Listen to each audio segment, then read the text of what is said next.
親愛嘅主耶穌，親愛的主耶穌，我哋感謝你，我們感謝你，你就係嗰位榮美嘅主耶穌基督。你就是那位榮美的主耶穌基督。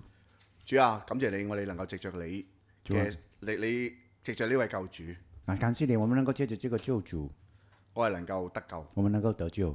靠住你嘅名，我係能夠得生。靠着你的名，我們能夠得生。多謝你使我哋唔再屬於魔鬼，謝謝你使我們不再屬於魔鬼，我係能夠有新嘅生命嚟到幫神過美好嘅生活。我們有新的生命跟神一起過美好的生活。所以主啊，求你所以主啊，求你喺呢個時光，你特特嘅與我哋同在。在這個時光裏特特的與我們同在，為着我哋心靈裏邊要面對好多嘅衝擊同需要，為着我們心靈要面對很多衝擊和需要，求你親自嚟到去供應我哋。求你親自來供應我們。主啊，唔係人嘅説話，主啊，不是人的話，唔係我哋奢望人俾到啲乜嘢我哋，不是希望人要給我們什麼，而係我哋知道你係我哋嘅牧者，而我們知道你是我們的牧者，有你呢位牧者嚟到親自牧養我哋，有你這位牧者來親自牧養我們，我哋生命必定能夠長大同埋成熟。我們的心靈必定能夠長大和成熟。求主祝福以下嘅時光，求主祝福以下的時光，與我哋同在，與我們同在。藉聖靈解明你嘅話，接着聖靈解明你的話，我哋咁樣禱告交託，係奉靠我哋嘅主耶穌基督嘅名我。們將禱告交託，奉靠主耶穌基督的名。好，弟兄姊妹，弟兄姐妹啊，感謝主。感謝主。咁今天又喺荃灣基督教會裏邊分享到第14講嘅歡呼收割，迎接豐年。好，今天我在荃灣基督教會裡面呢分享第14講啊，歡呼收割迎豐年。咁嘅題目係當長大成人。今天的題目是當長大成人。好，咁有少少開場白先嚇。好，呢個引言嚇，開場白。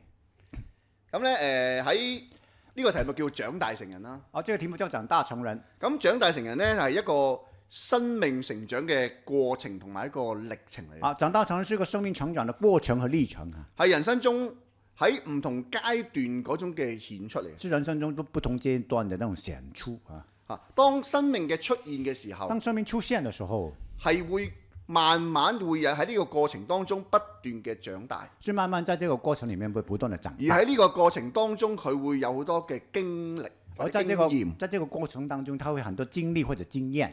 咁呢一個就係一個歷程。呢個就是一個路啦。就好似喺呢個圖裏邊有我哋知道人嘅生命當中，由佢嘅出生去到佢嘅長大當中有唔同嘅階段。就好像這個圖裡面從出生到長大有很多不同嘅階段和成熟。嗱，由嬰孩你見到個圖咧，嬰孩啦，去到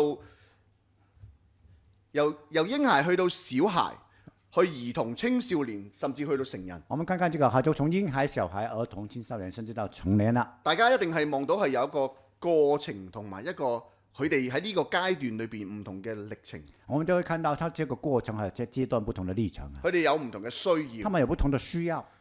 有不斷嘅佢生命嘅不斷變化。他生命不斷地在變化。好啦，咁喺呢個不同嘅生命嘅載體裏面，在這個不同的生命的載體裡面，係會有唔同嘅生命嘅成熟嘅狀況同埋表現嘅。是有不同的生命的成熟狀況和表現。點解我用生命嘅載體呢？為什麼我用生命的載體呢？因為我知道生命係神所賜予嘅。我們生命是神所賜予的嘛。但係我哋能夠藉着嗰啲生命嘅載體，看見背後裏邊神係先係使人成長嗰一位。我們就從這個生命的載體裡面，我們就看到這背後使這個生命成長的那位神。咁而呢個生命嘅載體未必一定淨係人類。這個生命的載體不一定只是人類哦。我哋再睇埋落去。我們繼續看啊。咁我哋而家香港呢，面對住一個情況呢，就好多生育嘅率、即係出生率咧就降低咗。我們香港那個出生率一直在下降嘛就好多人呢就會用養寵物嚟到代替佢嘅嬰孩。有很多人都用養寵物來代替養嬰孩，對不對？咁你留意呢，原來喺呢個圖裏邊呢，有狗嘅年齡啦。我們看看這個圖有狗的年齡啊。你發覺喺唔同嘅生命載體裏邊，唔同嘅年齡係我哋大家唔同嘅生命載體係唔同嘅年齡嘅計算嘅方式嘅。我們看看不同的生命嘅載體，那個年齡有不同的計算方式。譬如舉個例，我以10歲為例。我看看那個，比如10歲為例。原來一隻狗咧10歲嘅時候，原來呢條狗啊10歲嘅時候，佢相應喺人嘅時候，原來就係代表對應人嘅年齡10歲嘅時候係60歲㗎啦，已經係人。它的10歲就等於是人類的60歲了。即係狗嘅一日，就是狗的一天。係啦，即係就等於人嘅好多即係好多日子啊，就等於人類已經很多日子了。係嘛？我當你成6倍啦已經。我舉個例子，6倍啦。嗱，我只係想俾你睇見咧，喺唔同嘅生命載體裏邊係表達出唔同嘅成長，可能係短時間裏邊佢長大得好快嘅可以。我就是想表達，就是在不同的生命載體裡面哈，它的成長呢就可能很快很快速哈。但係人咧就好特別嘅生命載體嘅。但是人就很特別的生命。神創造咧，神創造呢？即係佢做我哋嘅時候，只係我哋嘅成長係要經歷好耐嘅。他創造我們，就使我們的成長的過程是經歷很長久的。連懷胎都要10個月。連懷胎都要10個月。未出世喎。還沒有出生哦。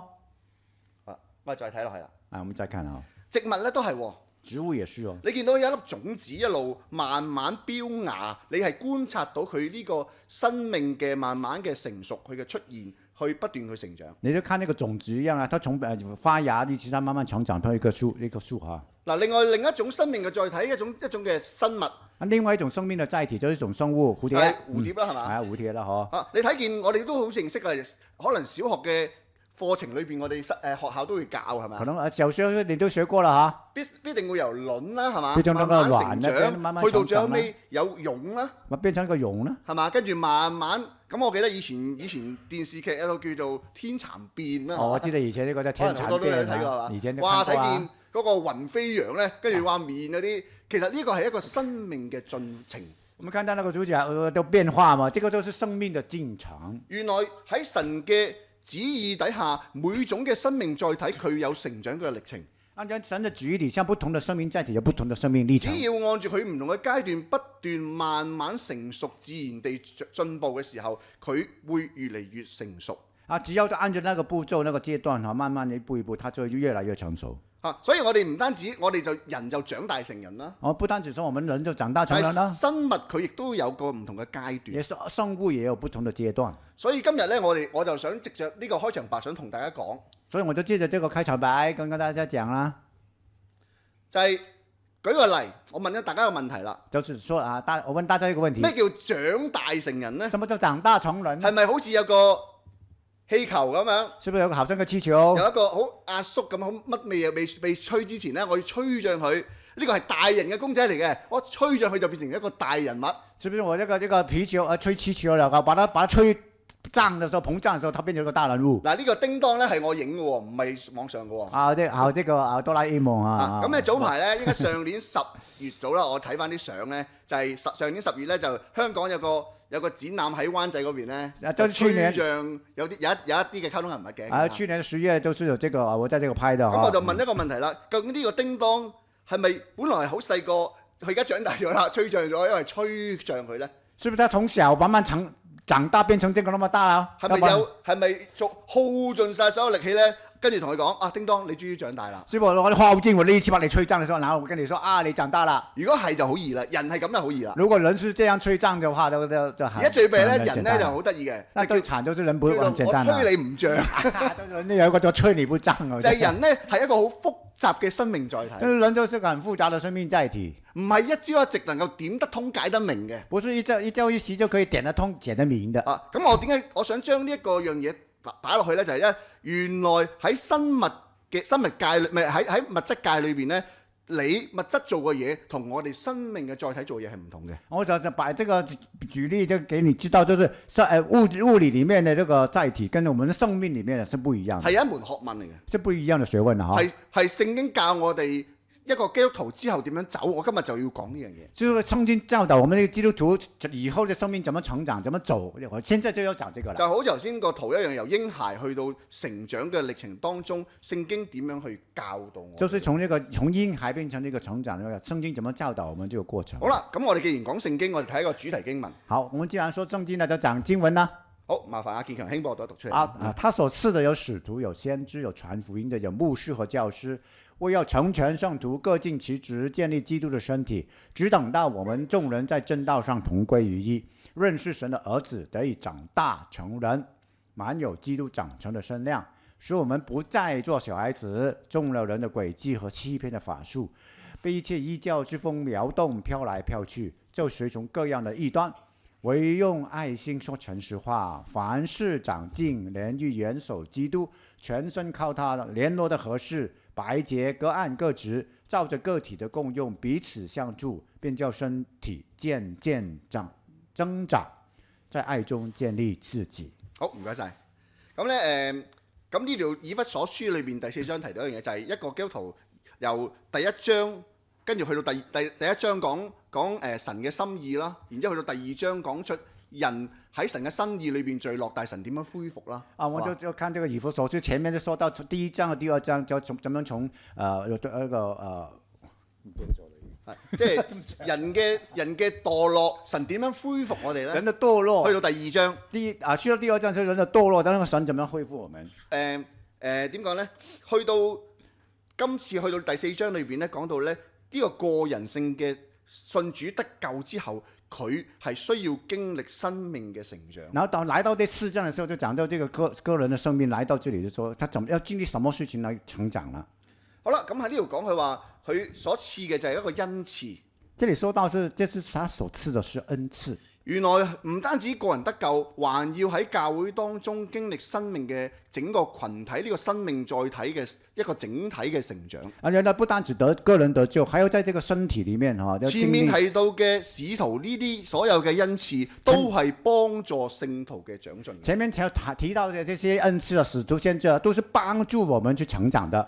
咁呢度後邊特別提到，佢話建立基督嘅身體。這裡提到我們要建立基督嘅身體。今日好容易咧，有身體就有生命。很簡單嘛，就有身體就有生命嘛。如果冇生命嘅身體叫屍體係嘛？沒有生命嘅身體就叫屍體嘛。所以呢度講嘅身體，所以就講身體啦。好啦，咁呢度講咩？佢話認識神嘅兒子得以長大成人。這裡講的是認識神的兒子得以長大成人啦。原來當認識神嘅兒子，佢有一個目標，佢自然或者一個目標係要長大成人。認識神的兒子就自然那個目標就是要長大成人了。再進深一步就係再進深一步就是滿有基督長成的身量。滿有基督長成的身量。呢個係教會整體、個人甚至乎係整體嘅目標嚟。這是教會甚至個人教會整體的目標啊！即係全部每一個弟兄姊妹都能夠滿有基督長成嘅身量。就是每一個弟兄姐妹全部都滿有基督的長成的身量。咁我因為時間同埋篇幅所限呢，就有啲聖經我冇列落去嘅。因為篇幅有限，時間有限，我就有一些聖經沒有列出來。好似聖經講主耶穌路加福音講，佢話佢嘅智慧與身量。比如說主耶穌這個智慧與身量。並且神同埋人喜愛嘅心。還有神喜悅他人喜悅他的心，都一起增長。連主耶穌佢呢個活喺身體之內嘅神嘅兒子，連主耶穌活在這個身體裡面，他是神的兒子哦，佢都要成長，他都要成長。所以當我哋睇見耶穌基督佢願意成為人子嘅成長，所以我看到神的兒子願意成為人的兒子的時候，他也要成長。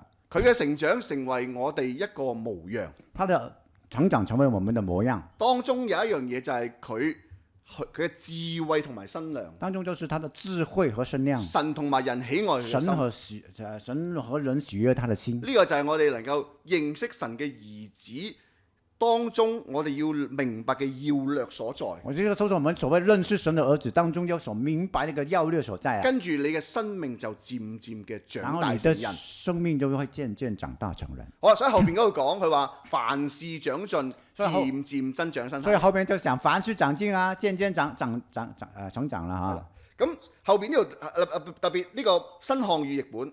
即係後面講那個新漢語。佢話對神嘅兒子都有一致嘅信仰同埋認識。這裡翻譯成咗對神的兒子都有一致的信仰和認識。信仰唔係愛嚟即係淨係紙上談兵。信仰不是只是用來紙上談兵，係成為我哋嘅生命嘅流露。信仰要成為我們生命的流露。你幾時知道一個人有冇認識呢？你怎麼知道他有沒有認識呢？就係佢能夠表達出嚟。就是他能夠表達出來。譬如我問你，咩叫做 AI？ 就比如說我問你什麼叫 AI？ 咁你應該識咩叫 AI？ 當然你應該知道什麼叫 AI。甚至乎你能夠舉到咩叫 AI？ 甚至你能夠舉例什麼叫 AI？ 咁先至真係叫認識啊！你能夠說你是認識嘛？所以基督徒應該對神嘅兒子係有了解、有認識，並且能夠同人講耶穌係點樣樣嘅一位。所以呢，這個基督徒應不對於神的兒子應該有了解有認識的，而且要能夠表達，向別人表達耶穌是誰。所以我哋冇辦法唔離開，我哋冇辦法離開聖經去明白神嘅意思。所以我們不能夠離開聖經來明白神的兒子。咁後邊佢話達到基督豐盛成熟嘅身量。後面就講要達到基督豐盛成熟的身量。呢度講緊就係佢第一，基督自己本身係邊一位？啊，第一條我們知道基督是哪一位。另外佢點豐盛法？然後他怎樣豐盛啊？佢係點樣成熟嗰種嘅表達，嗰種嘅擴大？他是怎樣成熟去表達那種擴大？呢個係我哋個人要達到啊！這是我們個人要達到的，唔係知識要知道啊！不是知識上要知道啊！所以求神嚟到憐憫我哋。所以求神要憐憫我們啦。好啦，咁呢度講佢話保羅講到長大成人啦。所以保羅這裡說要長大成人啦。即係講到一個新嘅生命嘅出現之後咧，呢個生命咧進入咗一個成長嘅過程。就是說，要這個新生命出現之後，要進入一個成長的過程。啊！並且當中咧會有唔同嘅生命成長嘅階段。並且當中有不同的生命成長的階段。呢個就係頭先我所講嗰扎啦。就是後面就是我要說的那一些啦，哈。好啦，繼續睇啦。啊，繼續看啦。咁我哋中國人有個故事叫做拔苗助長。我們中國人有一句話叫拔苗助長。大家應該都知㗎啦，係嘛？大家知道。咁我呢度咧就唔詳細講啦。所以就不詳細講啦。佢諗到個方法，佢可以令到啲苗裔咧可以快啲生長。啊，他是很聰明啊，想到一個方法，讓啲苗嘅快一點成長。就係佢唔得，我得啊嘛。係，他不行，我行啊。佢真係啊！我拔高他就可以了嘛。係啦，跟住之後就死晒。然後就最後就死光光啦。咁咧，生命嘅成長係需要時間同埋各樣唔同嘅要素。生命嘅成長是需要時間和各樣不同的要素。絕對唔能夠操之過急。絕對不能夠操之過急。因為生命你太過，即係佢本身能夠，佢應該即係將佢應有嘅情況，你同佢唔係一樣嘅時候咧，佢生命可能會受到威脅嘅。哦，一個生命嘅成長，你跟他不一樣嘅時候，就威脅到他的成長啦。係啊，譬如你翻聚會信主之後咧，你好難要求一個頂姊妹咧，喂，你要日日都要讀聖經，日日祈禱。哦，比如說呢個弟兄姐妹到來聚會啦，然後你要求他，你每一天都讀聖經，每一天都要祈禱。可能你要開頭帶佢有啲祈禱啊、讀經，去經歷感受到神。啊，可能你開始嘅時候帶他一起去禱告讀經，他才感受到神啦。好啦，咁咧只要喺一個自然嘅環境底下，按部就班咁樣成長咧，就能夠避免過程中呢啲嘅難阻咧，使佢咧能夠睇見當中嘅，我哋就能夠睇見當中嘅蛻變啦。啊，只要我們把它放在一個自然嘅環境下，按部就班來成長啦，我們就避免過程中的攔阻他啊，不要攔阻他哈，就會看見他這個成長的蛻變啊。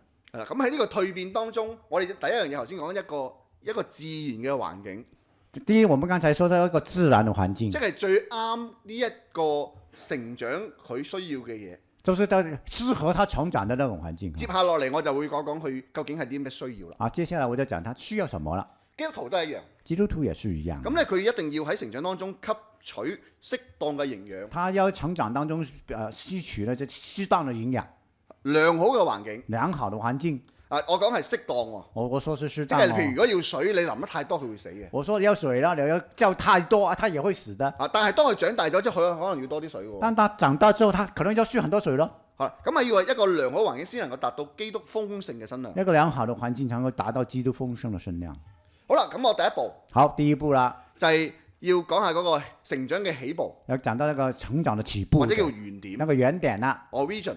啊，那個原來一個。Origin 即係咧嗰個。我哋如果有啲坐標咧，就嗰個最中心嗰點00嗰點。如果係讀過數學，你有坐標你就知00。如果你看過那個數學那個坐標，你就知道有個00那一點。點解我用原點嚟到形容咧？為什麼我用原點嚟形容咧？就係有時我哋迷失咗嘅時候咧，就是我們有時候迷失啦，翻去原點嗰度。要回到原點。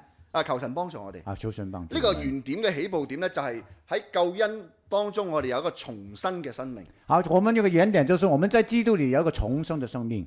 我哋常常唔好忘記一個弟兄姊妹去信主嘅時候，呢個係因為佢得著咗一個新嘅生命。我們不要忘記弟兄姐妹每一個新生命嘅開始就是這個有咗個新生命。你同佢講幾多道理冇用。你剛才講多少嘅道理沒有用。佢有冇基督嘅生命喺佢裏面？他有沒有基督嘅生命在裏面？有就有偈傾。有這個可以談啦嚇。冇咧，你同佢講乜佢都聽唔到㗎。如果他沒有嘅話，你怎麼講他都聽不明白。即係你嗰棵植物，你有冇有個泥土入邊有冇擺呢粒種子？就是說你個泥土裡面有沒有放這個種子？係啦，如果唔係你種瓜就會出瓜，啊，不然你就種瓜就得瓜，種瓜得豆喎。啊，不會種瓜得豆嘛。係啦，咁所以咧就係究竟第一樣嘅問題就係個起步點就係咧有冇基督嘅生命喺你裏面。所以第一步這個重點就是有沒有基督的生命在裡面。啊，咁我哋讀一讀呢個聖經。好，我們念一念就讓信哈，願頌讚歸於我們主耶穌基督的父神，他從造自己的大憐憫，借耶穌基督的從死裡復活，重生了我們，叫我們有活潑的盼望。好，唔該。咁咧繼續呢度咧就講從後邊喺呂振中譯本講係重生了我們。好，呂振中譯本裡面說是重生了我們，重新生了我們，重新生了我們。即係咧之前係有生命嘅，而家係再一次嚟到生，係嘛？就是以前有生命，現在是再一次有生命。係啦，即係佢喺心靈當中，除咗我哋你神賜予你生命之餘，你經歷到屬靈生命當中有一個新嘅生命嘅。就是你賜予生命之餘，還有呢個屬靈生命中間有一個新的生命。聖經講有了神嘅兒子就有生命，沒有神嘅兒子就沒有生命。聖經說有人有神的兒子就有生命，沒有神的兒子就沒有生命。咁呢個所謂新嘅生命就係耶穌基督，呢位主耶穌基督佢喺你裏邊同你一齊。這個新的生命意思就是說主耶穌基督他這個生命在你裡面與你一起啊。咁基督徒嘅生命嘅起點就係認識救恩啦。基督徒生命嘅起點就是要認識救恩啦。咁咧就係神所賜嘅呢個所謂嘅新生命，這個就是所謂神所賜的新生命。咁佢得着呢個永生嘅盼望嘅時候，好得着這個永生嘅盼望嘅時候，佢就能夠喺呢個生命嘅道路上面咧去學習成長。他能夠在這個生命嘅道路上學習成長啦。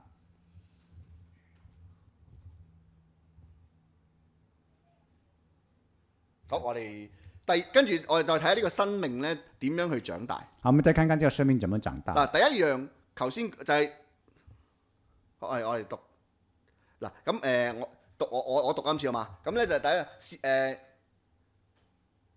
呢個譯本咧就係新漢語譯本嘅。事實上，你們所領受的不是奴役嘅靈，事實上你們所領受的不是奴隸的靈，使你們再有懼怕，使你們再有懼怕。你們所受的是兒子名分嘅靈，你們所受的是兒子名分的靈。靠着呢個靈，靠着這個靈，我們喊叫阿爸父，我們喊叫阿爸父啊。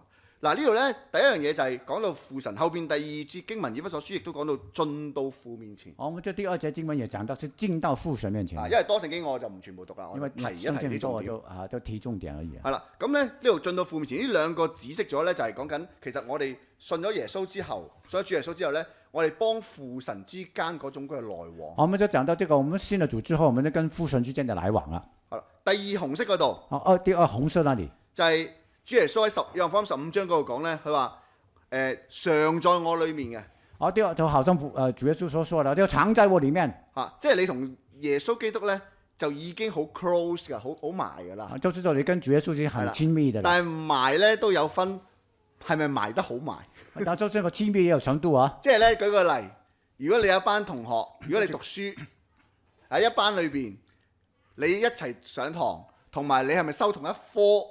係咪一齊做個 project 又唔同喎，係嘛？就是從同學裡面咧，跟他一起重修一個科，因為有不一樣的，就個親密度不一樣。有傾過 project，可能你有啲爭拗又產生咗㗎。如果你有冇談過同一個項目，你爭拗過的，你就認識不一樣啦。所以喺我哋生命當中，我哋與父與主一齊去經歷嘅時候，所以我們在生命當中與父與主一起經歷嘅時候，你嘅生命會長進，你的生命都會長進。後邊咧最後尾就係講緊就係主耶穌。後面咧講到主耶穌，就係講緊佢一件事，講緊聖靈。就講到聖靈，就係聖靈係要榮耀佢。佢聖靈是來要榮耀主的。另外就係聖靈係使我哋能夠想起主所即係主對門徒所講嘅一切説話。聖靈來也是要使我們想起主對門徒所說的一切話。即係咧，神佢有一個方向性嘅目標要做嘅就係我哋第一樣嘢係叫我哋去幫我哋能夠令我哋呼喊阿爸父啊嘛。所以聖靈來到之後，就第一樣事情，讓我們能夠呼叫阿爸父。當有呢個新生命嘅時候，當有這個新生命嘅時候，我哋裏邊係有一種自然嘅生命嘅定律嘅。然後當我們這個生命來到嘅時候，我們心裡面有個自然的定律。帶你信耶穌嘅人應該要同你講，但你耶穌嘅人呢，應該告訴你啊，你應該開始禱告啦。係啦，你應該要常喺主嘅裏面。你應該要常在主裡面啦。當你有呢個認識嘅時候，當你有這個認識嘅時候，你就要去經歷。另外聖靈又使你想起主嘅話。然後聖靈又使你想起主嘅話。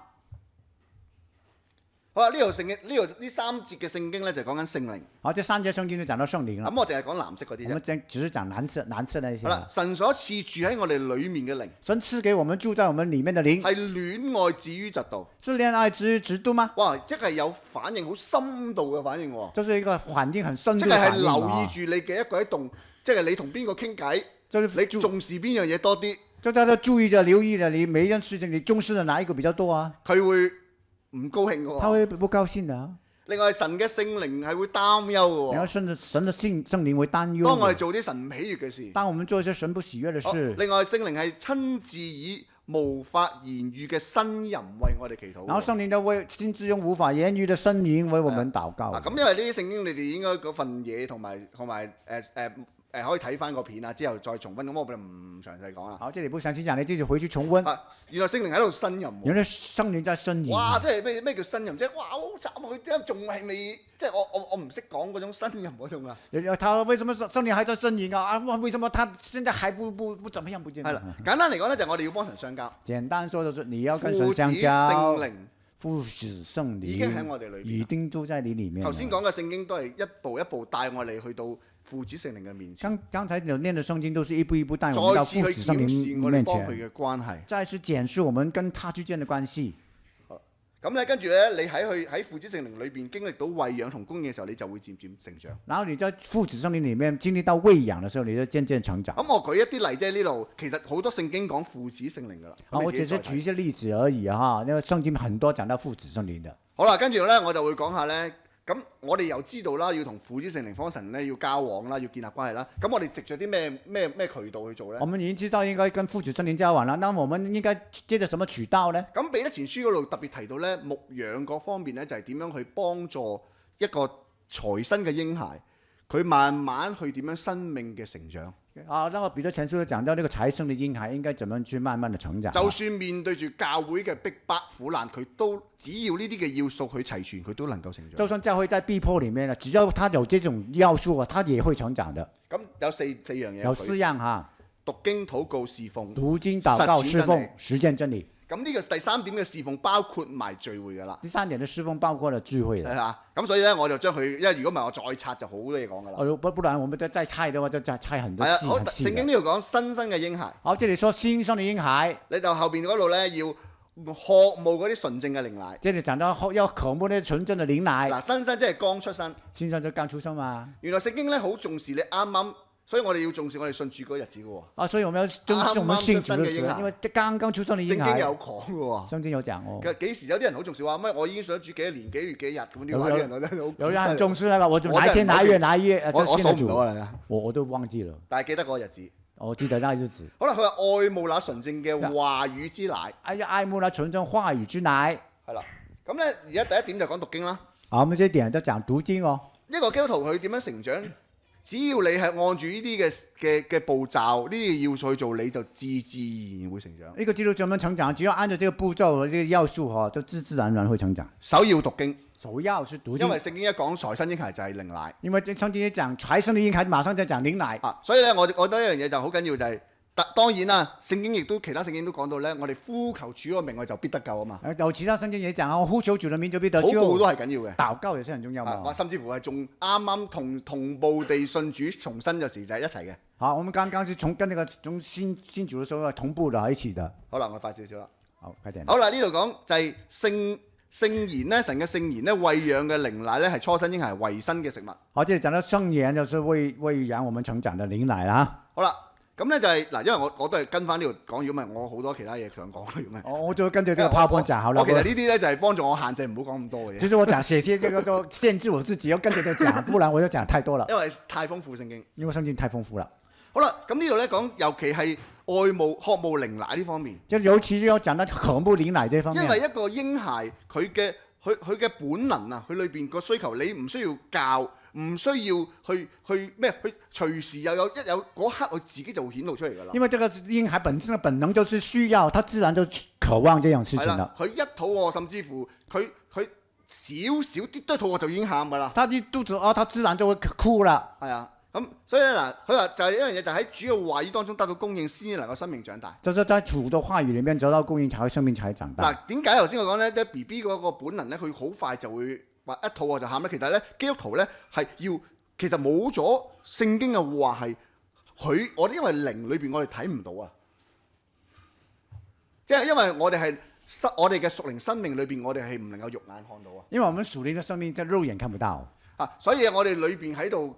頭先咪講聖靈係會呻吟咁樣去祈禱噶嘛？所以在我們裡面啊，我們剛才都說到，因為聖靈會呻吟的這樣禱告嘛。因為我哋肉眼看見嘅嘢，可能係比我哋肉眼看唔見嘅嘢我哋覺得更為重要。因為我們肉眼看不到的，比我們肉眼看到的更重要。所以我哋唔讀一次聖經，你覺得冇乜嘢？所以我們不念一聖經，你不覺得怎麼樣？一個月唔讀，一個月不念呢？或者你開始覺得對屬靈嘅嘢冇乜反應。那你開始覺得對屬靈嘅事情沒什麼反應啦？但係咧，其實我哋呢個冇反應嘅過程，其實你嘅屬靈生命嘅長大停滯咗。其實你覺得沒什麼反應，是因為你的屬靈嘅生命嘅成長已經停滯下來了，其實很嚴重的。好，我哋繼續講。好，繼續講啦。第二點啦，我哋講。我講到第二點啦。禱告。講到禱告啦。好啦，呢度講咧，佢話主嘅眼係看顧義人。這裡說主的眼看顧義人。主嘅耳係聽佢哋嘅祈禱。主耳朵聽他們嘅禱告。咁所以咧。後邊嗰度講就我哋嘅主其實係等緊聽我哋嘅祈禱嘅。就這裡說到就是我們的主是等着要聽我們嘅禱告。係啦，喺環球譯本嗰度講係祈求。在環球譯本裡面說是祈求。即係一種好大嘅需要，你有時面對人生嘅難處，你去到神嘅面前。就是很大的需要，就人生的難處來到神。將我哋需要帶到呢位滿有反應嘅主嘅面前。我們都來到把這些需要帶到這個滿有反應嘅主面前。他的眼是看顧我們的。好啦，第三點。好，第三點呢？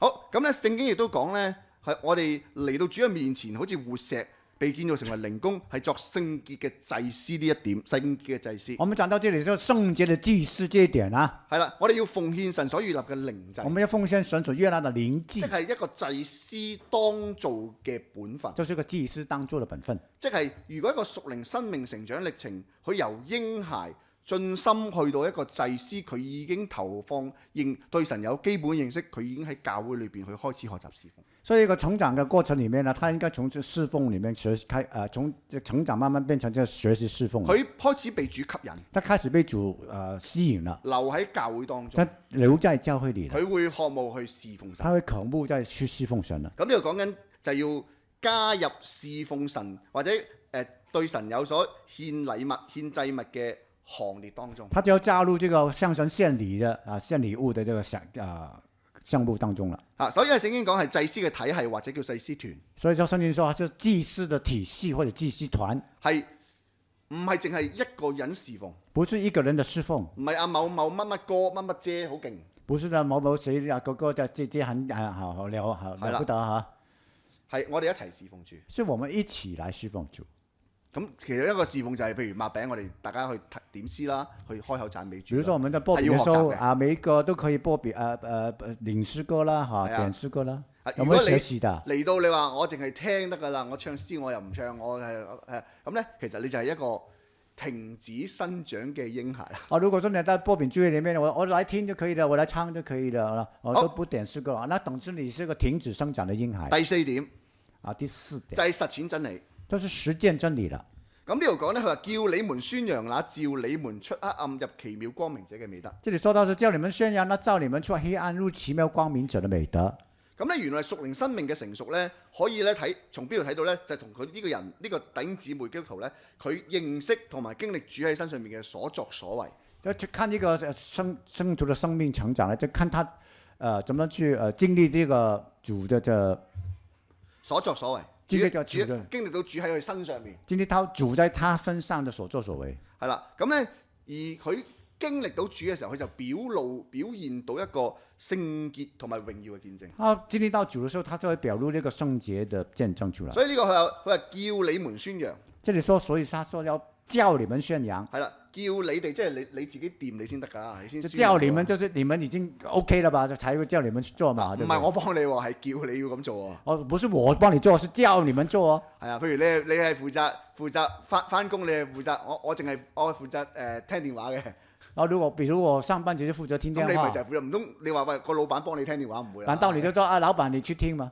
所以咧呢個係佢所認知經歷基督嘅生命而去做嘅事情，他是經歷基督、認識基督而要做的事情，就係將聖經嘅真理去實踐出嚟。就是從聖經的真理要實踐出來，可能藉着佢嘅口，可能借着他的可能藉着口嘴佢嘅行為，可能借着他的行為，好似將主耶穌基督係點嘅介紹俾人睇。就是把主耶穌他所認識的主耶穌介紹給人知道，係啦，即係話俾你聽。就是告訴你啊，譬如我而家食緊邊隻，哇呢隻維他命一流，比如說我現在吃什麼維他命啊，哇，很爆啊，很我棒啊， 10個鐘頭都唔攰啊！我吃了之後10個小時都不會累啊。即係我舉個例啊。我舉例啊。喂，你見到我真係三晚10個，其實我就調翻轉，我就好攰嘅其實因為咁咧，你呢個咧人哋就會信你啊。然後你這樣講了，人家就信你啊。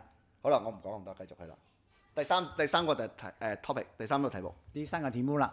好啦，第三個大點咧就講到咧喺呢個成長。頭先我哋有晒嗱呢一度咧，跟住我就想同一啲信主耐啲嘅講，係我自己經歷嘅嘢嚟嘅，都係。這個題目，這個小段，我就講到那些我個人的經歷，我希望那些信主很久的就聽聽了。嗱，我哋如果按住主頭先嗰種自然嘅定律裏邊，我哋又有讀經啦，又有禱告啦。如果我們剛才按那種自然的定律，係嘛要有讀經，要有禱告啦，要有侍奉啦，又有實踐活出真理啦。要有實踐活出真理啦。咁但係問題咧，你信主開始耐咧，我哋知嘅嘢多啦。好，但是你信主久了，就知道事情開始多了。我哋開始有我哋自己嘅諗法。我們開始就有自己的想法啦。係啦，咁我哋覺得一嘗過主恩嘅滋味啊。因為我們覺得自己嘗過主恩的滋味啊。你知道主係好，你知道主是好啦。但係你亦都覺得你開始有啲嘢越嚟越發覺有啲嘢咧，你幫主個關係疏離嘅時候，你有啲嘢你係唔想做。然後你慢慢你覺得你跟主有一些疏離的時候，你有些事情你不想做。你開始走到去一個所謂成長嘅樽頸咁。你都跑到一個成長中的瓶頸啦。有啲嘢你唔係唔知喎，梗係知道要讀經禱告啦。有些你不是不知道，當然我知道讀經禱告啦。我梗係知道要翻教會啦。我當然知道我要去聚會。但係你發覺咧，就係唔知點解我就唔想嘅有啲。但是你會發現有啲總之我有些事情不想。咁最近咧，我喺度預備呢個主題嘅時候，我在預備這個主題嘅時候，我就問主究竟成長，我應該點樣去學習進步咧？當時我就問主啦，我成長中我點樣學習進步咧？就有呢句聖經就喺我眼前就發起亮光嚟。然後這節聖經就在我眼前發光啦。咁睇下先係咪呢段咧？跟住嗰段嗱，呢度咧嗱，先講少少先，先至再講。但係就係咧，聖經講咧，不要作小孩子。我先把前面呢段講一講，後面才講剛才所說的哈。係啦，咁啊呢段聖經我讀一讀先啦。阿健兄。好，我們所領受的並不是世上的靈，乃是從神來的靈，叫我們能知道神開恩賜給我們的事，並且我們講說這一些事不是用人的智慧所指教的言語，乃是用聖靈所指教的言語，將屬靈的話解釋給屬靈的事。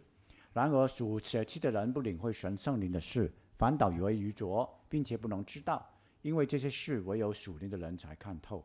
屬靈的人能看透萬事，卻沒有一個人能看透他。好，唔該。咁呢度林前2章12至14節，這裡林前2章12到14節，再加埋接住落去3章1至4節。再接下來嘅3章1到4節咯。裏邊咧，我又唔同顏色裏邊去標籤咗一啲嘅字眼。我就用不同的顏色來標籤一些字。你睇見咧有3類嘅人。你看見有3類嘅人。有3種人咧，就係第一有呢種人就係屬血氣嘅，就是屬血氣。第二種就係屬肉體嘅，屬肉體的。第三種係屬靈嘅。第三種是屬靈的。咁原來保羅講緊當時哥林多教會裏邊，正就係呢3類嘅人互相支配住教會嘅屬靈生命，或者攔咗緊教會嘅屬靈生命嘅建立。保羅就說到哈，在哥林多教會裡面，就正是這3種人，他的阻礙了教會的成長和個人的成長。甚至乎嗰啲屬肉體嘅，佢話喺基督裏邊為嬰孩。甚至他說屬肉體嘅，是在基督裡面是嬰孩。咁嗱，3種嘅屬靈，3種嘅人表達出3種屬靈生命嘅狀況。3種人都表達出3種生命嘅屬靈狀況。咁我睇咗呢個圖，我們看看這個圖。咁我喺網上去，我覺得都幾能夠表達，我就唔使再等再整啦。好，我這個看着網上找的，就不錯，這個圖表達得很好。咁第一樣嘢屬血氣嘅。第一樣是屬血氣。嗱，咁因為我而家唔係查經啊，咁我就唔去仔細講，只係咧講咧呢3類人咧。第一樣嘢就係未信主嘅。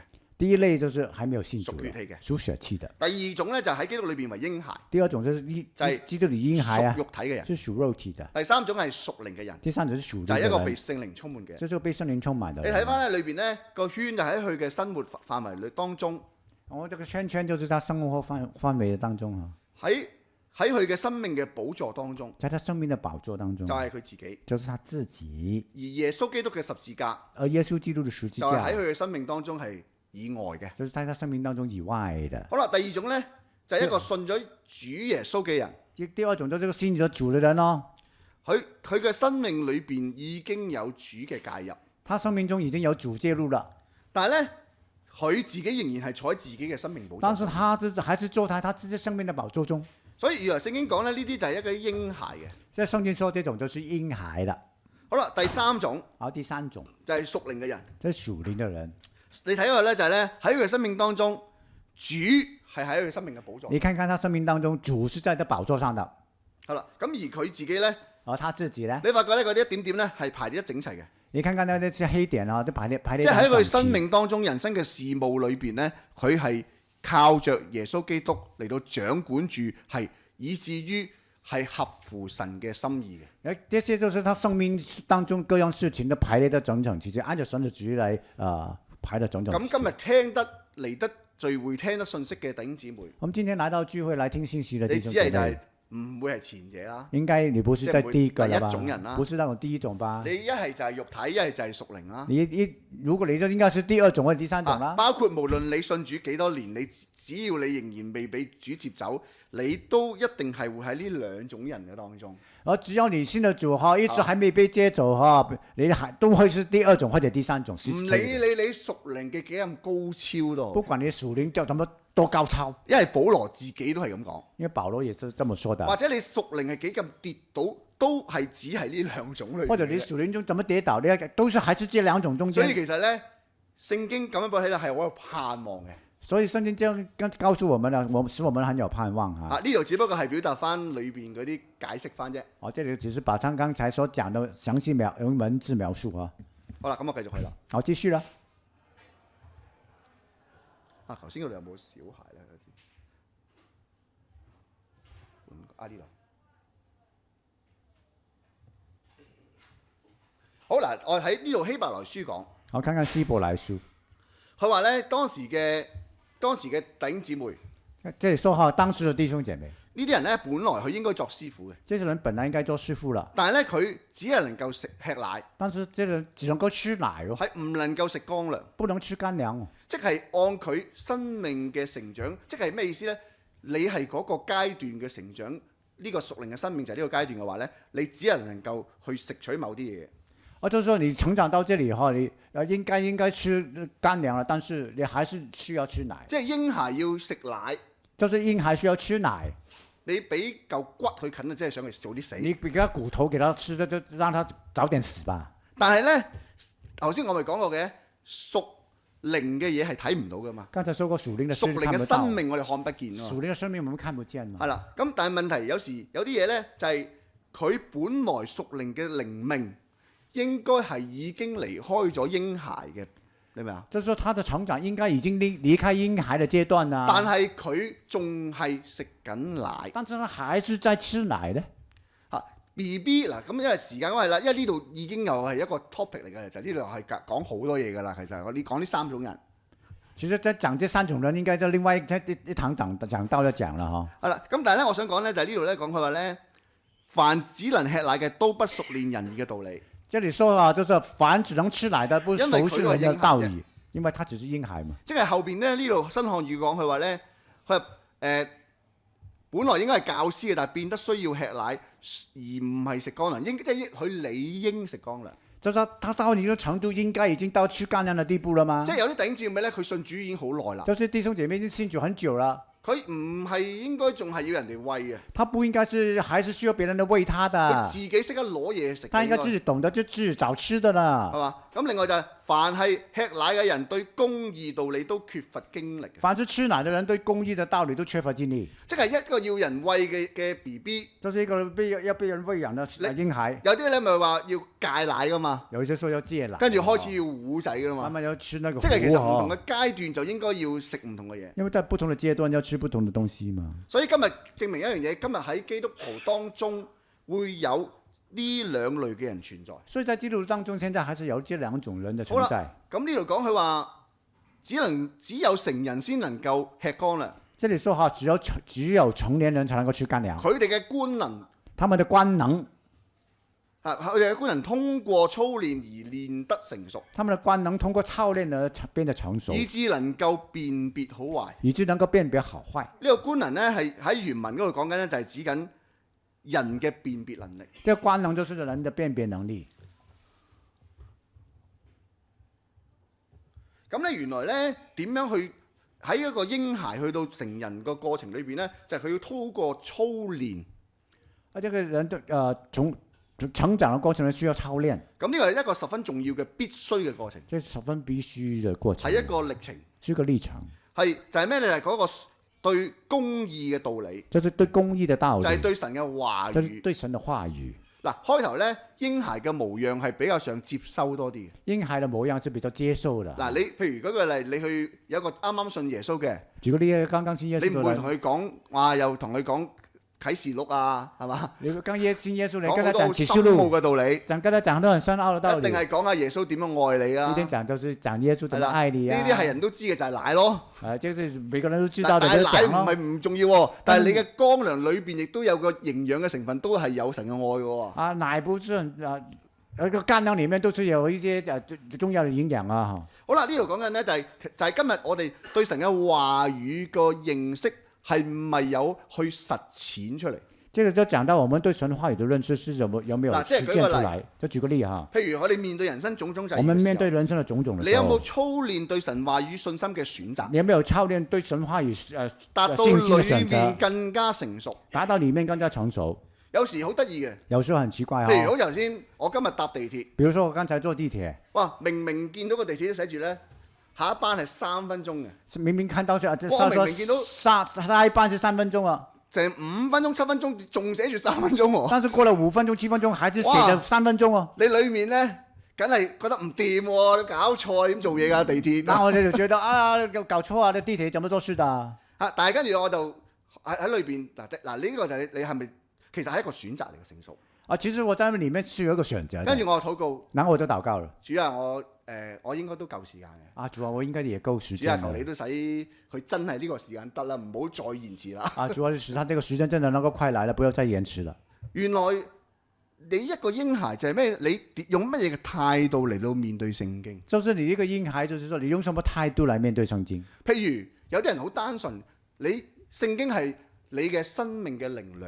啊，比如說有些人很單純哈，聖經就是你的生命的靈糧，你去信，你去讀經，你去讀經，神嘅説話會同你去解釋，神的話就向你解釋啦，聖靈會解明，聖靈就會你會好寶貴，覺得好喜樂，你就會覺得很寶貴，生命會有轉化，生命就有轉化。但係呢啲嘢係你個人嘅，但係這些就是你個人。所以一個嬰孩唔係可以係隔離嗰個唔係嬰孩，你係嬰孩。你可以說隔壁，或者調翻轉，或者你是嬰孩，他不是嬰孩。但係你嘅態度，但是你的態度。我舉個例，聖經咪講咧藐視先知嘅講論嘅。啊，比如說我舉個例，聖經說藐視先知嘅講論。話某某乜乜歌咧，我就聽。啊，即係某某哥哥，我就聽他講。係啦，我呢啲好似我呢啲咧就唔使聽啊。那我這種啦，我就不聽的啦。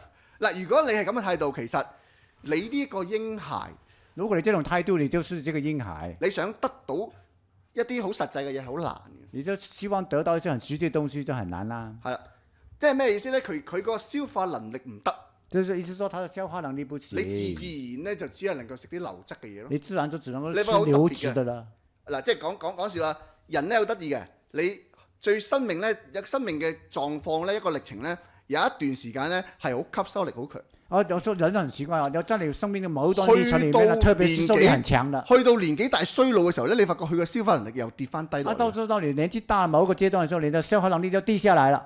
所以咧，聖經講叫我哋不要作小孩子。所以聖經告訴我們說，不要做小孩子。即係我呢句聖經咧，喺我心裏邊提醒咗我，就係我唔可以再容讓自己再係停留一個譬如有啲聖經我應該要去行。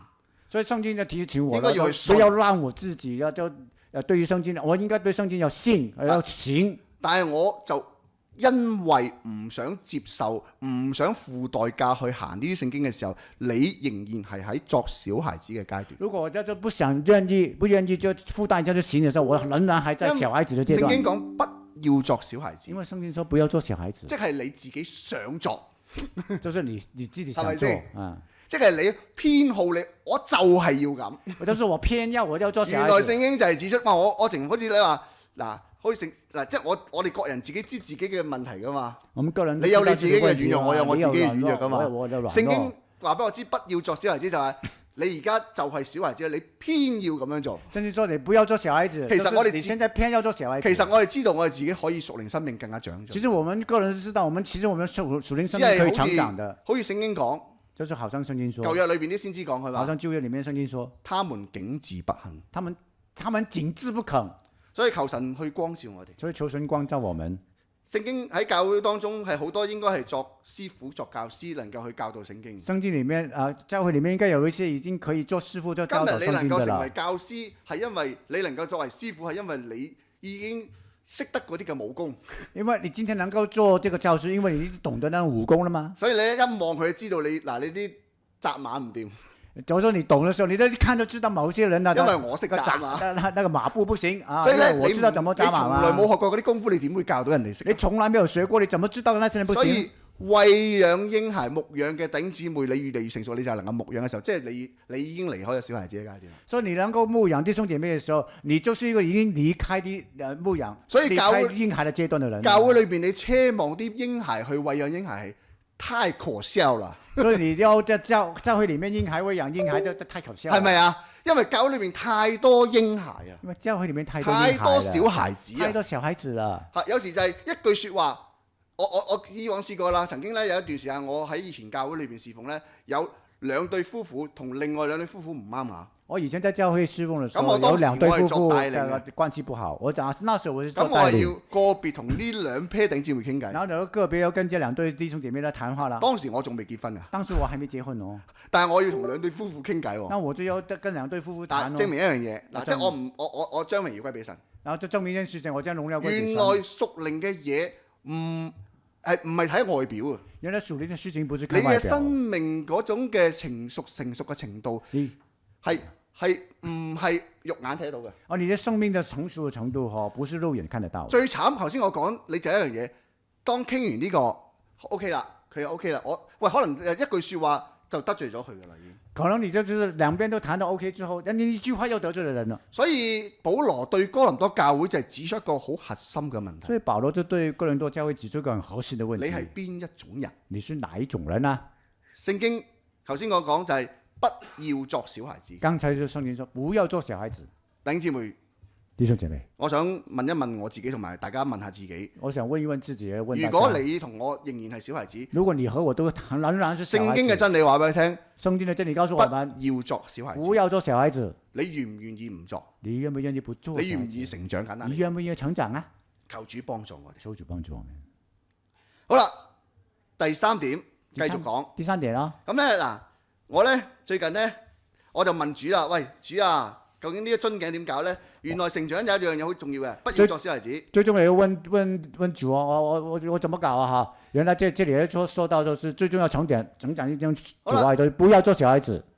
就係咧嗱，譬如大家可能有地鐵有個 Apps 咧，我唔知大家知唔知啦。我見到有時啲人搭地鐵都玩嗰個咧，就攞啲好似啲 Candy Crush 嗰啲咁樣咧，類似咁咧。我有啲唔知啦。地鐵有一個咁，但係因為我就比較上希望咧就生活化啲啊。我希望能夠比較生活化啲，用這種玩呢啲遊戲咧，你攞滿3000分咧就可以當10蚊嚟到搭地鐵。你玩這個遊戲，你拿到3000分的啦，可以當10蚊，可以當10塊來。6000分咧就免費車飛。那如果你得到6000分咧，就免費車，免費的車飛。60歲以上嗰啲唔使聽啦，係咪？60歲以上咧，即本來就很便宜嘛。對你嚟講冇乜吸引力啊，係咪？對你嚟講沒什麼吸引力啊。但係咧，原來呢啲嘢咧會幫助我咧。哇！我喺度玩咧，發覺一樣嘢。你開頭咧嗱，你見到我呢圖咧裏邊咧，我衰咗㗎。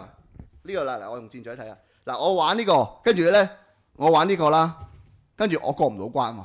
我玩這個遊戲的時候，我這裡我不能過關哦。咁我咧繼續去觀察呢個遊戲點樣玩，我就繼續觀察這個遊戲怎麼玩，掌握當中嘅巧妙。掌握當中的那個巧妙。原來要咁樣，要咁樣，要咁樣嘅。原來要這樣，要這樣，要這樣，才會成功。跟住我就成功過關啦。然後我就成功過關啦。好啦，跟住咧我就攞到5分。然後我就拿到5分。哇，唔少嘢㗎，5分我經歷幾多艱難啊！我拿到5分就經歷很多艱難啦。跟住咧就再繼續玩，跟住呢個咧就講俾睇啦嗱，3000分就有10蚊。然後拿到3000分就有10塊。6000分咧就有免費車飛。嗱，如果拿到6000分就有免費嘅車飛。我想點解我要舉呢個例子啊？車票。我想講咧，聖經講咧要習練得通達。我舉呢個例子就是想說聖經所說的習練得通達。頭先係咪講要練習啊？剛才說要練習，要習練得通達嚇。譬如有啲嘢咧，你屬靈嘅操練咧好緊要。所以你屬靈嘅操練很重要。舉個例，你從來未試過喺聚會裏邊擘餅開聲嘅。從來你，比如說你從來沒有在播餅裡面能夠開聲禱告。點樣可以開到聲？你都想盡辦法操練一下，怎麼可以開聲禱告？嚇，可以短可以長，讀經都得噶嘛。可以短可以長嘅。咁咧呢一種咧就係一個，所以咧我想講咧就係你呢個就係離開作小孩子嘅階段。這個就是你開始學習離開小孩子的那種學習啦。係啦。嗱，原來咧有一樣嘢好重要嘅，呢度講咧就係喺你嘅心智上邊唔好作小孩子。這裡咧說到是在你心智上不要做小孩子。即係咩意思？就喺個思想上邊。即係在思想上。咁咧，原來另外就係喺惡事上邊做嬰孩。但是在惡事上要做嬰孩哦。咁原來心智咧就係思想啦，頭先講咗。剛才說咗心智跟思想一樣啦。原來思想係我哋嘅思想，就係代表我哋思考嘅內容啦。思想就代表我們思考嘅內容。即係我哋嘅心思。我們嘅心思喺我哋嘅成長進程裏邊咧，在我們成長嘅進程裏面，係我哋必守嘅戰場同埋防線嚟㗎。是我們的必守嘅戰場和防線。即係一個人咧，去作唔作嬰孩咧，就係你個點樣去你嘅心思嚟到支配住你㗎。我哋一個人要不要做小孩咧，就是看你怎麼一個心思怎麼支配着你。呢啲開聲禱告等你做啦，呢啲邊輪到我啦？呢種開聲禱告，你做吧。你應該諗下聖經點講啊嘛。呢都是你的心思問題，你要看看聖經怎麼講啊。因為佢心點樣思量。因為他的心裡面怎麼思想，佢嘅為人就係點樣樣，他的為人就怎麼樣。好啦，咁我呢度唔講啦，繼續去啦。我繼續講啦。佢原來咧，佢嘅心思係咧，係佢點樣嘅心思，如何嘅心思就產生如何嘅行為。原來如何嘅心思就產生如何嘅行為。説話咧，呢度講佢話，嗱呢度講佢話，不如讀一讀呢段聖經阿經行。因為他心怎樣思量，他為人就怎樣。他遂對你說：請吃請喝，他心卻與你相悖。好得意嘅。佢嘅心思咧，就係代表佢嘅行為啦。即係這裡說他的心思代表他的行為。產生咩嘅行為啦？產生怎樣嘅行為？好啦，佢呢度話佢為人係點樣？就係咁啦。即係佢個諗乜嘢就係佢人係點。他怎麼想，他的為人就怎麼樣。咁好得意喎！佢對佢説請吃請喝。這裡說他雖對你說請吃請喝，但係佢個心卻與你相悖。但是他的心與你相悖。即係原來咧個心思、行為、説話講嘅嘢，可能未必係你想講嘅，你心思裏邊嘅嘢嚟嘅。就是說你在嘴巴所說的呢，不一定是你心思裡面那一句。譬如舉個例，我為咗面子，比如舉個例，我為了面子。你譬如有時怕得罪人啦。比如說你怕得罪人，明明你裏邊咁樣諗，明明你心裡你面想，扭轉你嘅心思，當你的扭轉你的心思，再倒過來說。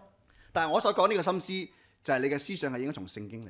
我所說的心思就是你的思想應該從聖經來。係啊，譬如我舉個例，我之前試過嗱，我好坦白嘅，就係譬如之前試過我預備信息，跟住咧我搭地鐵嚟，咁我唔講邊個啦，某某肢體就同我講，喂，你呢度好似個 PowerPoint 咧有啲嘢咧唔係咁嘅喎，咁其實我裏邊覺得，喂，有啲煩喎，真係，即係嗰種煩嗱，你明啊？即係嗱，我而家好袒露我自己裏邊嘅心思，你話？我現在很袒露我的心思啊！有人舉個例，有人跟我說你的 PowerPoint 寫得不好啊，然後我這心裡面很煩啊，你怎麼這麼說？因為未開始講啊，未一改噶嘛。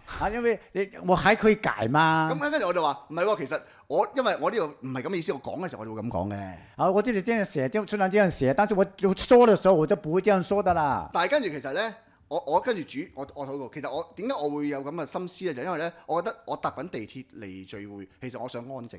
哦，然後我都跟主禱告說，哎，為什麼我會這麼跟這個煩躁呢？其實我應該因為我在坐車，我心裡面很煩，我不想談這件事情，我想安靜下來。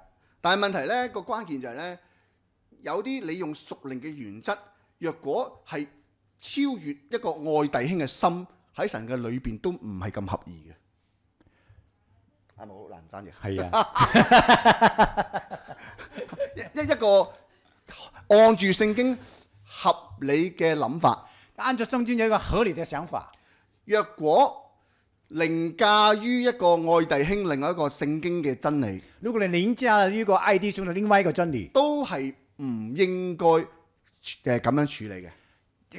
如果有這種的凌駕嘅時候，你都不應該這樣處理事情啦。因為你裏邊已經好似個海一樣掀起咗翻波嘅漣漪。因為你在裡面你已經很洶湧啦。最慘就係我哋，佢話不要作小孩子，即係你本身唔係小孩子。我哋有時我哋自己要貪求一啲肉體裏邊嘅諗法。有時候我們不想做小孩子，但是我們願意停留在小孩子的狀態，因為我們想貪戀那個在肉體裡面的喜樂。哥林多教會最大嘅問題就係將世俗、將教會以外嘅想法全部帶進教會裏邊。哥林多呢個問題就是，他想呢個就最核心嘅問題，世俗的做法帶到教會裡面，這個是很核心的問題。好啦，咁跟住之後呢，我跟住同我弟兄講。跟住我話啦，唔緊要，你話點改就點改。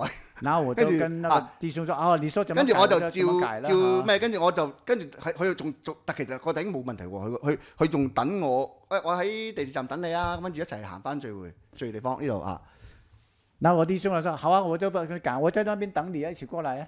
跟住我見到弟兄，然後我看到那個弟兄啦，我同我弟兄講，然後我就跟弟兄說，喂，頭先咧唔好意思啊，弟兄，我剛才對不起啊。但只係咧，其實我就想安靜多啲。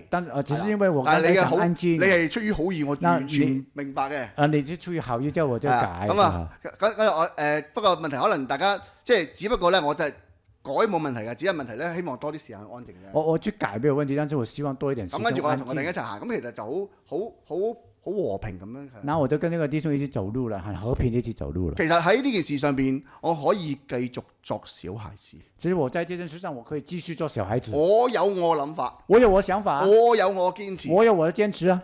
呢個係屬世嘅人覺得成熟勁嘢。這種做法都是世俗上的人就覺得說，哎，你棒哈，你有個性。保羅話係細蚊仔，但是保羅都說你這種是小孩子。我哋今日有幾多弟兄姊妹喺教會裏邊，佢要爭做細路仔？我們教會裏面有誰就爭住要做小孩子？呢個教會就係成熟程度就係越嚟越幼嫩。哦，教會如果有這種人的話，就教會就越來越幼嫩。求主光照我哋。求主光照我們。好，我哋繼續去啦。哇，第四點，好第四個大點。好，第四個大點。最後啦。最後。嗱，呢個唔係講不要作小孩子啊！嗱，呢個聖經係頭先我留意啦。嗱，林前嗰度。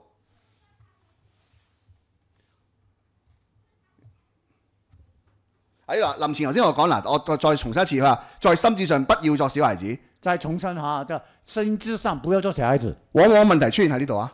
往往問題在這裡哦。不要作小孩子。不要做小孩子。我最近就係哇，好大更新啊！我最近就是很大更新啊。主好似一棍剝落嚟。好像主在那個你呢個以為自己好勁嘅細路仔，你還是讓自己停留在小孩子這種。所以越成熟要越謙卑。一個人越成熟就越謙卑嘛。求主光照我哋。求主光照。好啦，我哋繼續去快啲。我跟住我快啲嚟度啊！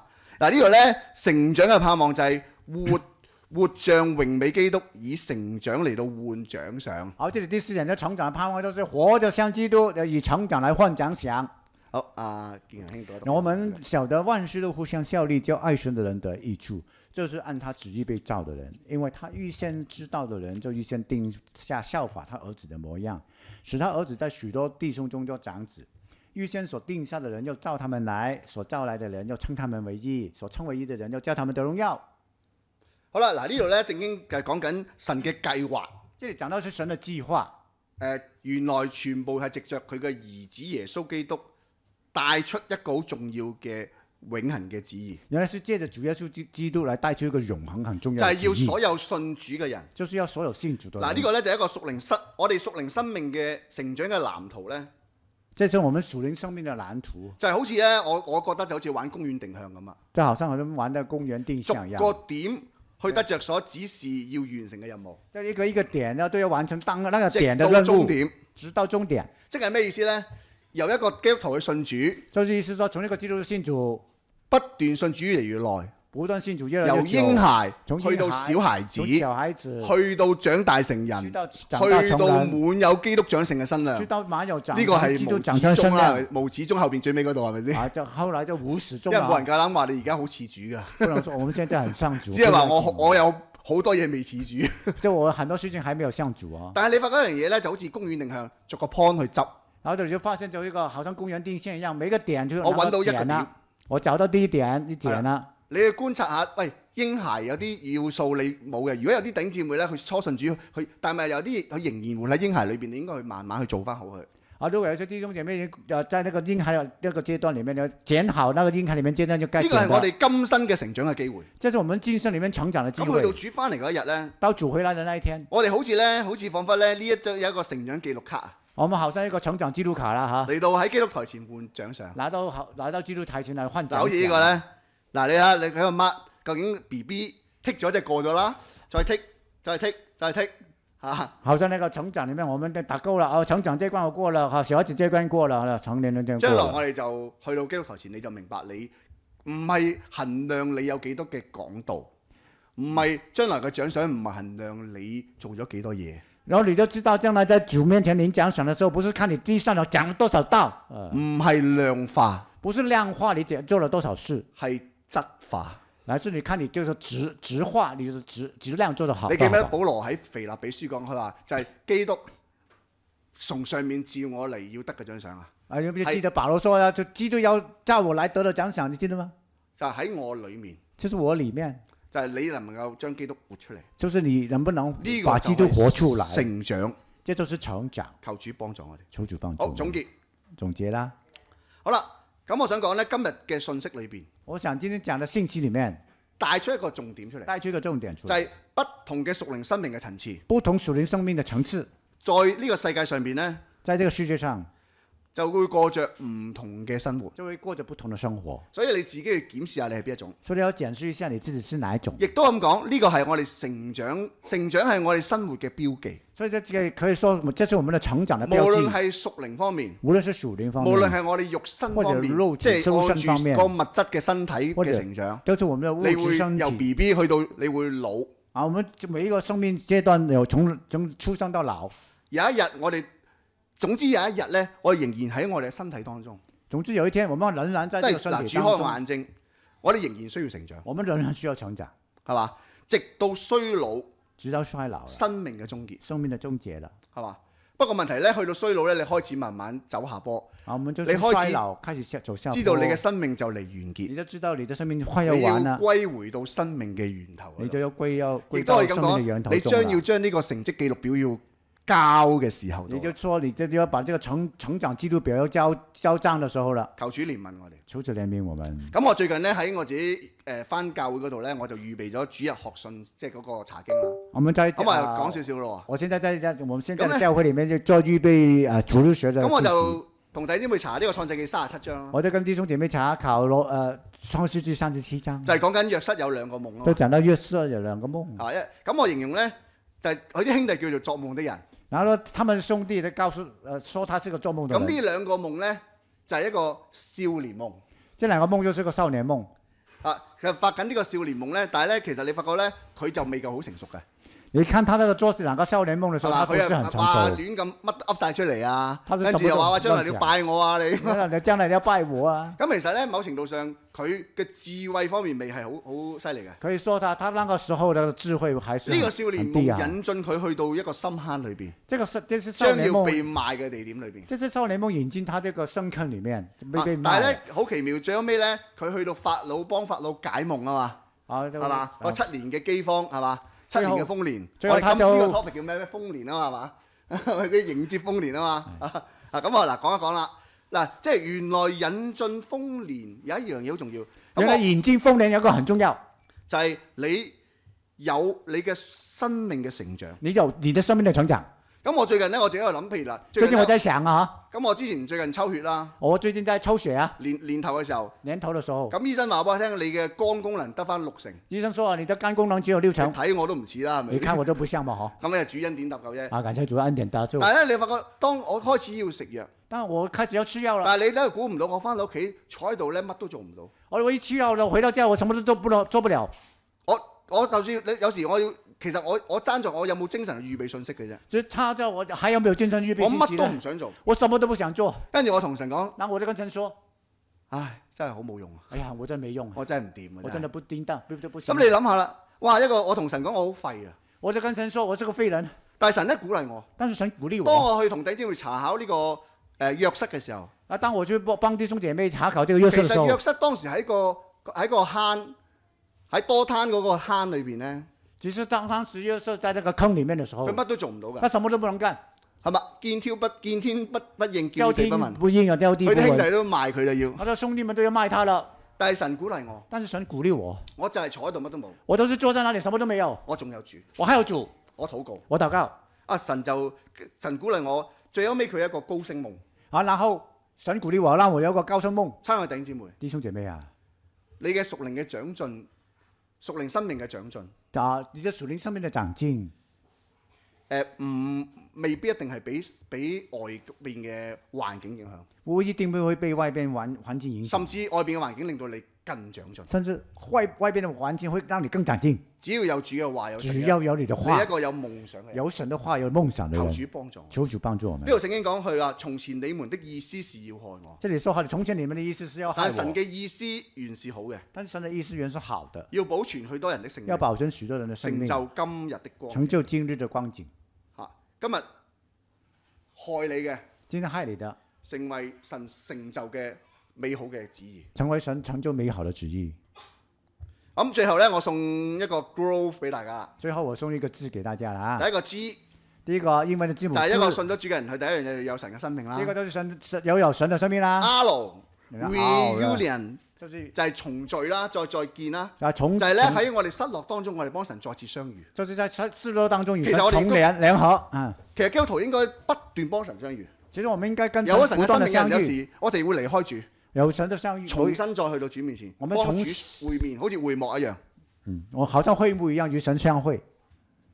好啦，O 哦，就係 obtain 嗰個 nutrient，就係要攞營養。到時候我們要讀經頭先嗰集啦，係嘛？領取營養啦嚇。好啦，另外就係讀經啊 withstand attack。然後我們要站在這個，當越認識神嘅旨意，越頭先我講認識神嘅旨意習練得通達，呢啲亦都係以神嘅旨意嚟到對抗魔鬼嘅做就。是習練的通達，係用神的旨意來對抗魔鬼。另外就係 T，然後就係 take correct selection，就係不斷嘅去揀正確嘅方向。就是不斷地選擇正確的方向。 H H home sweet home 就是 home sweet，就係神嘅家帶俾你安息。就是神的家裡安息。親愛弟兄姊妹，弟兄我哋有姐妹神嘅命開，有神嘅生命開始，我們從神的命令開始，我哋有一個更美嘅家鄉，我們有一個更美的家鄉。當中會歷練，會有苦難，當中我們有歷練有苦難，但係呢啲嘅歷練、呢啲嘅過程、呢啲嘅歷程，就係我哋成長嘅本錢。但這些的歷程就是我們成長的求主過程。幫助我哋。往前啊，求主幫助我們。好，我哋最後一齊唱一首詩歌。最後我們唱一首詩歌，啊，呢首係宣信嘅詩歌。這首是孫信。你睇翻咧裏邊咧，其實實就好似今日講呢啲嘢嘅。之前佢點，但係你睇見一個小孩慢慢變成一個長大成人。你就看到這個從宣信小孩變成長大成人的過程了哈。求主呢一個喺神面前學習習練得通達嘅宣信，成為我哋嘅幫助。求主使這個孫信的這個我哋一齊唱呢首習練的詩歌通達的過程，成為我們的幫助哈。好，我哋用廣東話唱啊！好，1、2、3。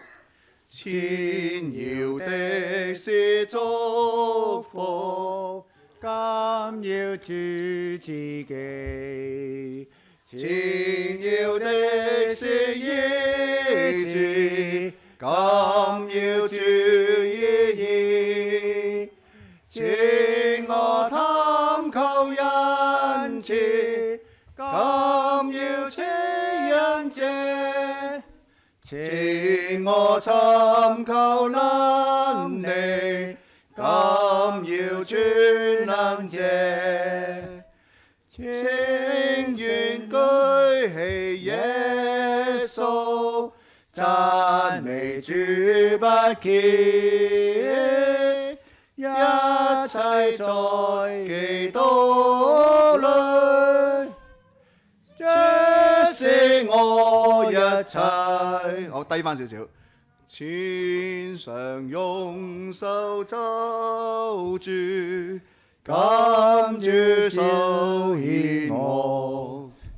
天上無所適從，金炮樓穩妥。前是寶貴感覺，今憑主口説。前是頻頻苦事，甘願全信託。永遠舉起耶穌，讚美主不缺，一切在基督裏，這是我一切。好，由第3節開始，我哋用國語唱好嗎？千絲萬語打旋，經着潮起伏，千絲緣且掛慮，經着主擔憂。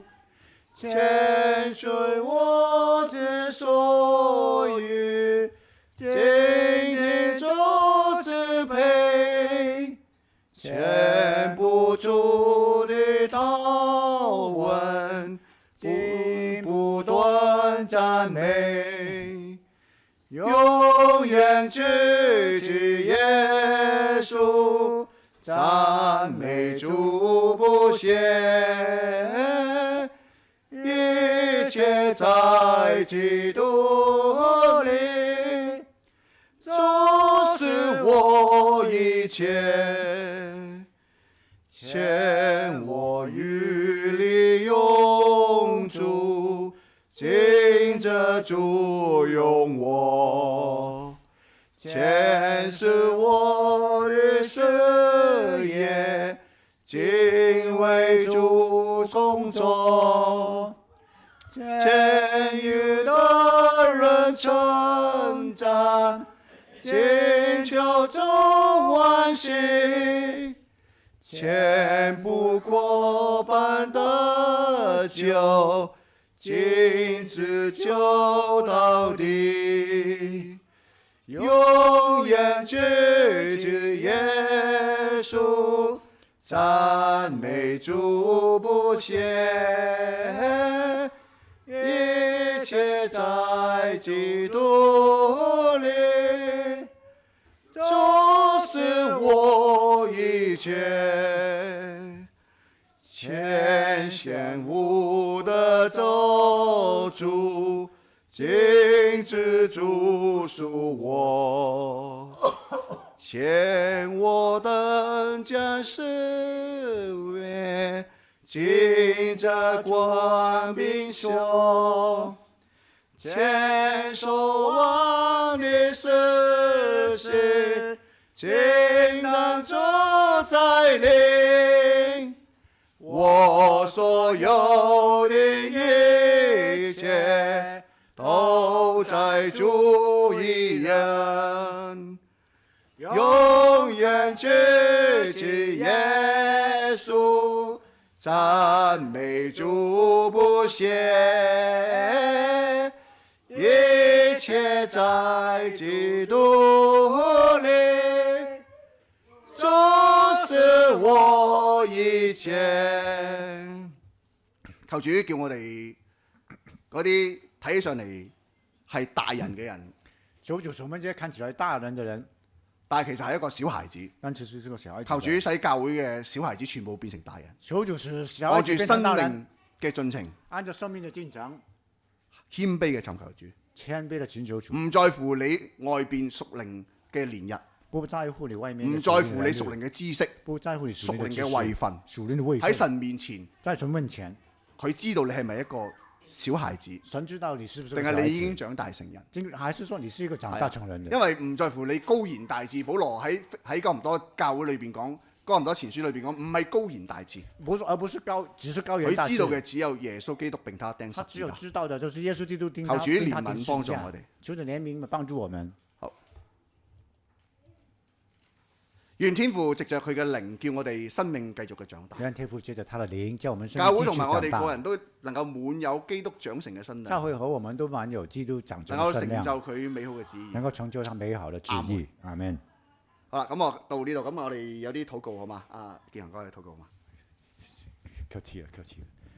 阿建恒，有個你禱告就我希望我哋配合啊，因為我唔係要講到我希望同祈禱嘅大家一齊去係一同獻上一個獻祭，所以你見到我每一次我講完信息，我希望翻譯嘅弟兄幫我禱告，好因為同心，因為我唔係要做小孩子，我唔係要做孩子啊，求主幫我一齊獻上。感謝主，這個詩歌很好。謝謝你，求你借着這個詩歌總結今天整個信息在我們心中。阿門。使我們看到這個詩歌裡面所描述的美，就是我們長大成人。阿門。就像你，真主啊，我們越看見你，越覺得你越美。當我們越看見你的美的時候，我們就很羨慕。我們越羨慕，我們就越想學你。阿門。使我們越來越像你。阿門。使我們定睛在你身上。阿門。使我們以活出你自己為我們的快樂，活出你自己為我們的榮耀。阿門。我們就越來越像你。阿門。主啊，願你得着我們。阿門。奉耶穌基督的名。阿門。阿門。好，咁我哋聚到呢度，以馬內利完成呢個禱告。